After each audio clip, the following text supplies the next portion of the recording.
嗱，嗰個地產局嘅局長 Real Estate Commissioner 咧，係主要咧有一個 regulatory 嘅，即係話係監管住嘅權利嚇。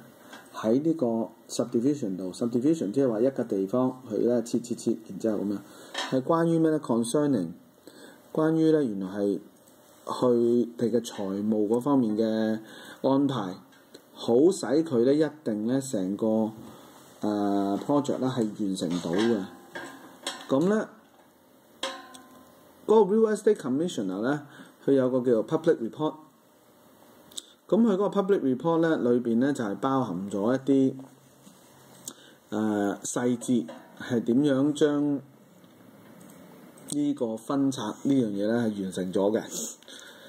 咁咧 street 好 alignment of a street within a tract 咧，呢個 construction code 負責嘅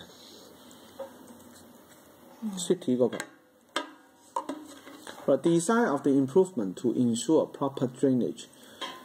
咁啊，地產局局長佢咧係可以應該唔會理嗰個 building 嗰個 design 究竟 drainage 好唔好？唔好仲啱，俾張 ticket 你。咁所以答案就係 C 啦。